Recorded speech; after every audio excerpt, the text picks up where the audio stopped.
Hey, welcome back to the channel. Today we're going to go over a supported bridge pose. Now this is something you can do in any yoga class when the teacher calls out bridge or backbend. If you're a little bit low on energy that day, maybe you just want to let the block support your weight. Or if you're working on lifting up into a full backbend, then again, having this block can be that little bit of safety net that you need.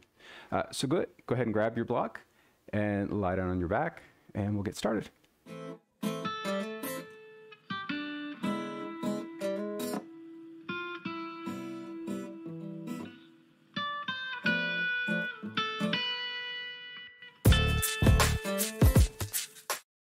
Hey, so again, welcome back here. Make sure that you have a block. And if you've never done this before, you probably want to watch the video first before you get into it. It'll just be a little bit easier to see and to know what's going on. So this foam block, or one of the cork ones, is really good, something you can use. And for the first part, what we're going to work on, you just want to work with either this low or the medium height. I would probably avoid this taller level for what we're going to do. So you'll end up on your back and your feet are on the floor hip width.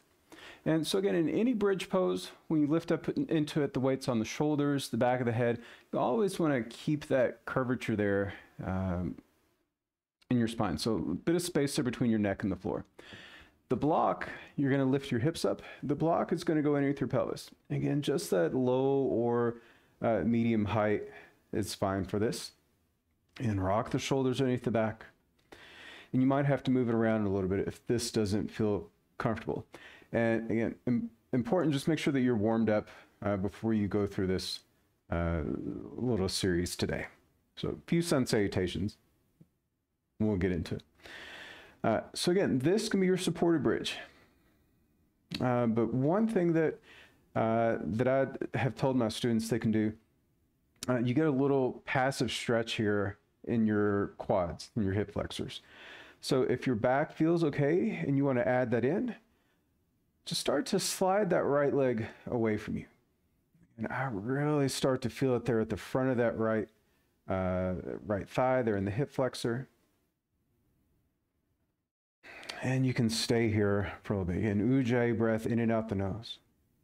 So I'm going to kind of go through this a little bit quicker, but again, you can stay there. It depends on how long you're practicing it in class, maybe about 5 breaths or so. You can come back up, make any adjustments you need to. You can start to slide that left leg out. And again, a few rounds of breath. If things still feel okay, then you can consider sliding that right leg out as well.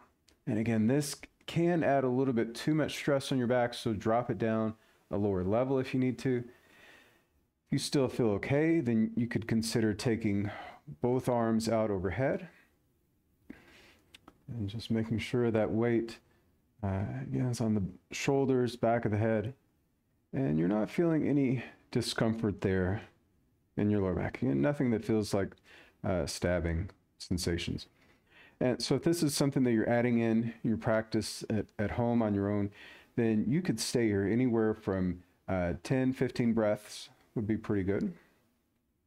And then you can come back up. So if you're practicing that, you want to stay a little bit longer in it.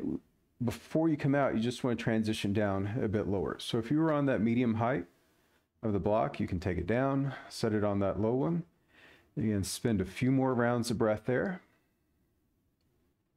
And you lift the block up and away, releasing, and then just take your feet about to the edges of the mat, letting the knees fall together. And then you can spend a few rounds of breath there. So that's one version of supported bridge that you can take. The other version is using the block as a little bit of a safety net. So if you're worried about getting up into wheel pose, then let's try this next one. So lift back up, come back into supported bridge. On this one, since we're keeping the feet on the floor, it would be okay to take that block to the highest level. So again, if this is fine, you can stay here. If you want to try lifting up, again, using that block as a little bit of support, then the palms come to the floor either side of the head, and then transition just to the crown of the head. And seeing how that feels. And then if things are still okay, then you could start to press through the arms, extending up.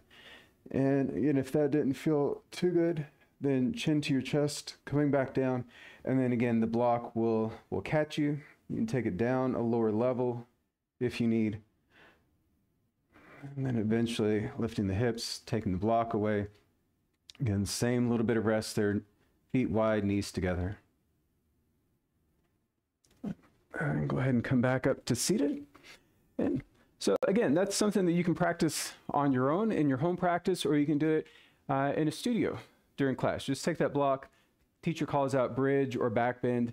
Again, I have students do it in my class because they know this little